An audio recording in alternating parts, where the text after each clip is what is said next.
రాజమండ్రిలో ఈరోజు పంతం చారిటబుల్ ట్రస్ట్ తర్వాత సిసిసి బీసీఎల్ నేతృత్వంలో పెద్ద ఎత్తున మెడికల్ క్యాంప్ నిర్వహిస్తున్నారు. కాలేయానికి సంబంధించి డాక్టర్ సోమశేఖర్ గారు చాలా senior most Yashoda hospital. Sir నమస్తే. నమస్తే సార్, ఎలాంటి జాగ్రత్తలు కాలేయానికి సంబంధించి తీసుకోవాలి? ప్రతి ఒక్కళ్ళు ఇంపార్టెంట్ ఏమేమి పాటించాల్సిన అవసరం?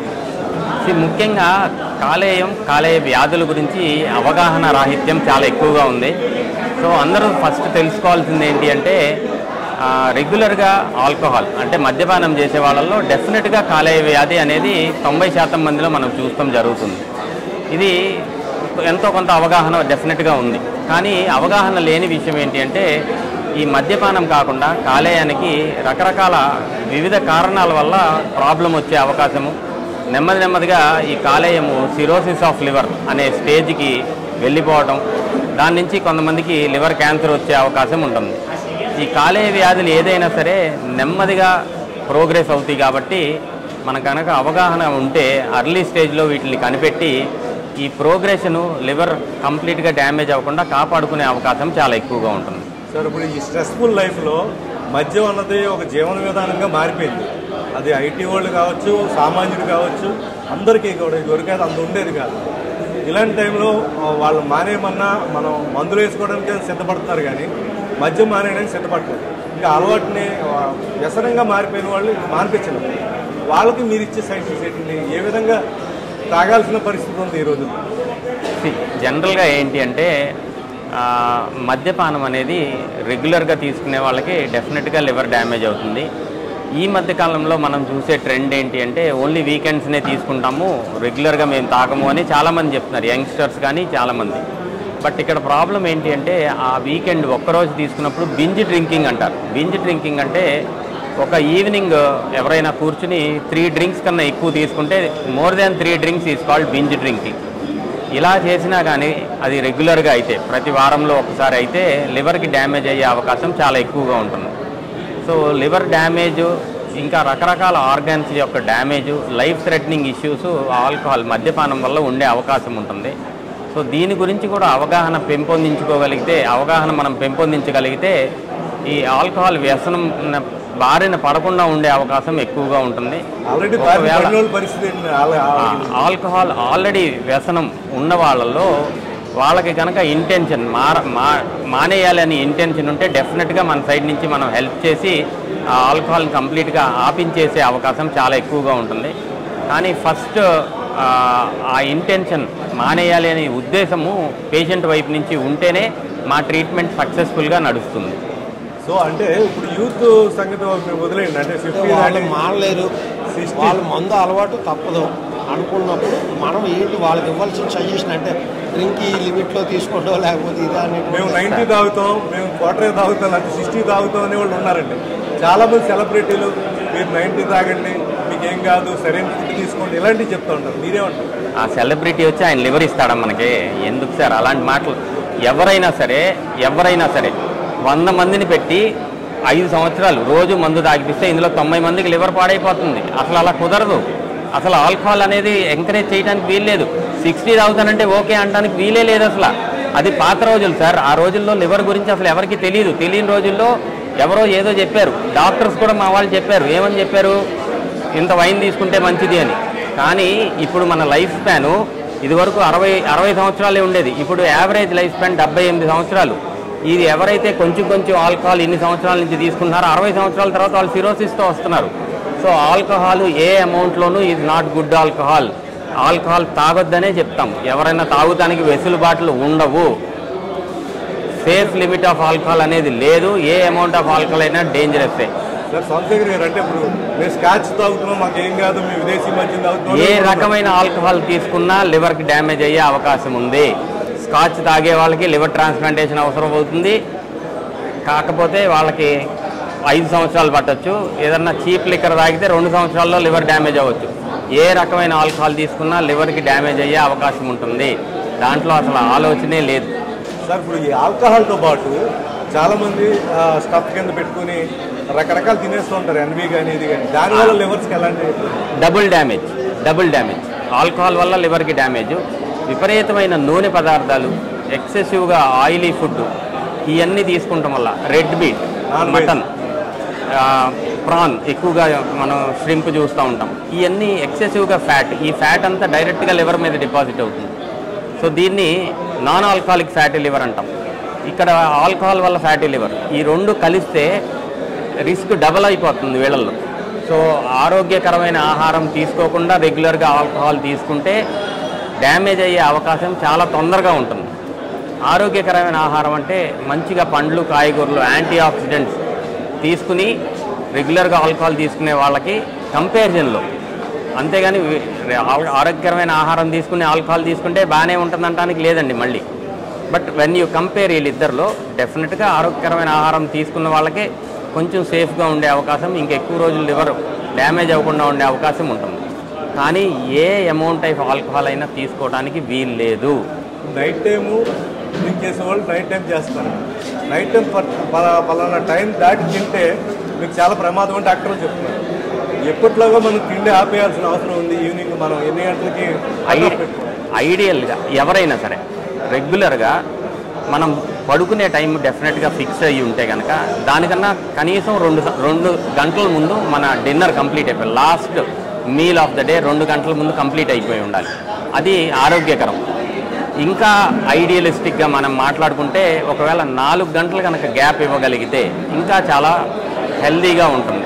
పడుకుంటానికి 4 గంటల ముందు లాస్ట్ మీల్ కంప్లీట్ చేయగలిగితే ఇంకా ఆరోగ్యకరంగా ఉండే అవకాశం ఉంటుంది. లివర్ని కాపాడే ఆరోగ్యమైన ఆహారాలు ఏంటి సార్?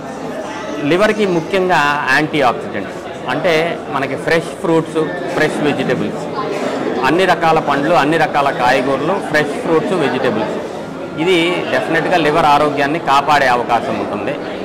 లీన్ మీట్ అనక ఎగ్లో దొరికే ప్రోటీన్ కానీ, చికెన్లో దొరికే ప్రోటీన్ కానీ, ఫిష్లో దొరికే ప్రోటీన్ కానీ లీన్ మీట్ అంటాం, లీన్ ప్రోటీన్. ఇది ఆరోగ్యకరమైంది.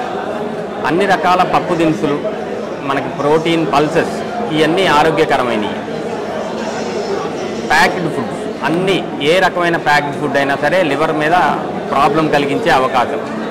ఎక్సెస్ అమౌంట్లో షుగర్స్ అంటే స్వీట్స్ కానీ, కోకోకోలాస్ కానీ, ఇవన్నీ నెమ్మదిగా ఫ్యాట్ లాగా తయారయ్యి లివర్లోకి చేరుకుని ఎక్సెసివ్గా డ్యామేజ్ చేసే అవకాశం చాలా ఎక్కువగా ఉంటుంది. ఇంకా మనం మాట్లాడుకున్నట్టు ఆల్కహాల్ డెఫినెట్గా డ్యామేజ్ చేస్తుంది. ఆల్కహాలే కాకుండా వివిధ రకాల మందుల వల్ల కూడా లివర్కి డ్యామేజ్ అయ్యే అవకాశం ఉంటుంది. ఇది కూడా అవగాహన చాలా ఇంపార్టెంట్. అలోపతిలో మనం ఇచ్చే మందుల్లో టీబీకి సంబంధించిన మందుల వల్ల లివర్కి డ్యామేజ్ అయ్యే అవకాశం ఉంటుంది. ఈ మందులు వాడేవాళ్ళు రెగ్యులర్గా లివర్ ఫంక్షన్ టెస్ట్ చేయించుకోవాలి.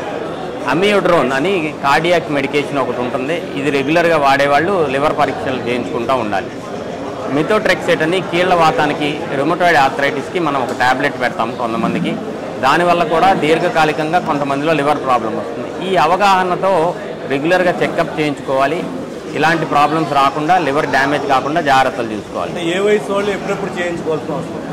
ఐడియల్గా మనం మాట్లాడుకుంటే 40 సంవత్సరాలు పైబడిన వాళ్ళు అందరూ సంవత్సరానికి ఒక్కసారి లివర్ ఫంక్షన్ టెస్ట్, అల్ట్రాసౌండ్ ఇది కంపల్సరీ చేయించుకోవాలి. ఏ వయసులో వాళ్ళైనా సరే లైఫ్లో ఒక్కసారి హెపటైటిస్ బి, హెపటైటిస్ సి కోసం HPSAG అనే పరీక్ష, యాంటీ HCV అనే పరీక్ష ఒకసారి చేయించుకోవాలి. ఈ లివర్కి డ్యామేజ్ అవటానికి ముఖ్యమైన కారణాల్లో మనం మాట్లాడుకున్న alcohol, non alcoholic fatty liver కాకుండా hepatitis B and hepatitis C అనేవి దీర్ఘకాలికంగా మన శరీరంలో ఉండి దానివల్ల ఏ సిమ్టమ్స్ రాకుండా లివర్ని నెమ్మదిగా డ్యామేజ్ చేసి లివర్ సిరోసిస్, లివర్ క్యాన్సర్ కలిగించే అవకాశం ఉంటుంది.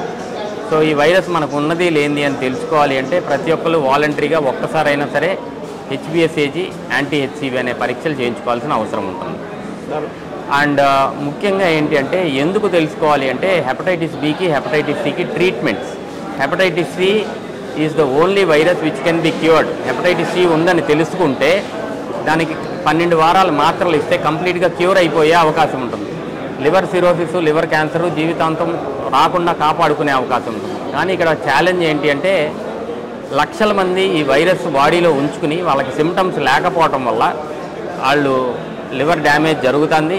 వీళ్ళు వేరే వాళ్ళకి ట్రాన్స్మిషన్ చేస్తాం జరుగుతుంది. సో ప్రతి ఒక్కళ్ళు వాలంటరీగా అవగాహన పెంపొందించుకుని ఒక్కసారి ఈ హెపటైటిస్ బికి, హెపటైటిస్ సికి ట్రీట్మెంట్ టెస్ట్ చేయించుకుంటే మంచిది. HPSAG హెపటైటిస్ బికి అందరికీ ట్రీట్మెంట్ అవసరం ఉండదు. హెపటైటిస్ బి ఇన్యాక్టివ్ క్యారియర్ ఫేజ్లో ఉన్నప్పుడు ఫాలో అప్ చేసుకుంటాము, మందులు ఇవ్వాల్సిన అవసరం ఉండదు. కానీ యాక్టివిటీ ఉన్నప్పుడు ఆ యాక్టివిటీ ఉన్న వాళ్ళకి మాత్రమే లివర్ డ్యామేజ్ అయ్యే అవకాశం ఉంటుంది. వీళ్ళకి కంపల్సరీ ఆ టైంలో మనం మందులు ఇస్తే లివర్ డ్యామేజ్ కాకుండా కాపాడుకునే అవకాశం ఉంటుంది. సో ఇలాగ మంచి మంచి ట్రీట్మెంట్స్ ఉన్నాయి కాబట్టి ఈ వైరస్ ఉన్నది లేనిది పరీక్ష చేయించుకుని ఆ ట్రీట్మెంట్లోకి వెళ్తే ఇది దానివల్ల వచ్చే నష్ట నివారణ చేసుకునే అవకాశం ఉంటుంది. డాక్టర్ గారు, ఇప్పుడు ఇన్సూరెన్స్లు బాగా వచ్చాయి, హెల్త్ ఇన్సూరెన్స్ సంబంధించి చాలామంది అవసరమైతే లివర్ మార్చేసుకుందాం అనే పరిస్థితిలో ఉన్నారు. లివర్ ట్రాన్స్ఫర్ ఈ మార్పుకు సంబంధించి ఎంత సక్సెస్ రేట్ ఉంది సార్? ఐడియల్గా లివర్ ట్రాన్స్ప్లాంటేషన్ మనం సక్సెస్ కన్నా ముందు లివర్లు దొరకట్లేదండి. First and foremost for example భారతదేశంలో ఈరోజు వెయిటింగ్ లిస్ట్లో కనీసం ఒక 2 లక్షల మందికి లివర్ అవసరం పడితే 2 లక్షల మందికి మనకి సంవత్సరంలో 2000 లివర్ ట్రాన్స్ప్లాంటేషన్ కన్నా ఎక్కువ అవ్వట్లేదు. అందులో సక్సెస్ రేట్ అంటే and most important liver transplantation అన్ని రకాలుగా లివర్ దొరికింది, మనకి మ్యాచ్ అయ్యే డోనార్ దొరికారు, లివర్ దొరికింది అంటే timing of the transplant success రేట్ని డిసైడ్ చేస్తుంది. టూ లేట్గా, చాలా లేట్గా కనుక లివర్ బాగా డ్యామేజ్ అయిపోయిన తర్వాత ట్రాన్స్ప్లాంట్ చేస్తే సక్సెస్ రేట్లు తగ్గిపోయే అవకాశం ఉంటుంది. టూ ఎర్లీగా చేయాల్సిన అవసరం లేదు. మనకి దీనికి మెల్డ్ సోడియం అని ఒక స్కోరింగ్ సిస్టమ్ ఉంటుంది. లివర్ సిరోసిస్ వచ్చిన వాళ్ళల్లో ఈ మెల్డ్ సోడియం అనేది 21 ఆ నెంబర్ దాటితే వీళ్ళు ఆ టైంలో కనుక ట్రాన్స్ప్లాంట్ చేసుకుంటే 95% సక్సెస్ రేట్స్ ఉంటాయి.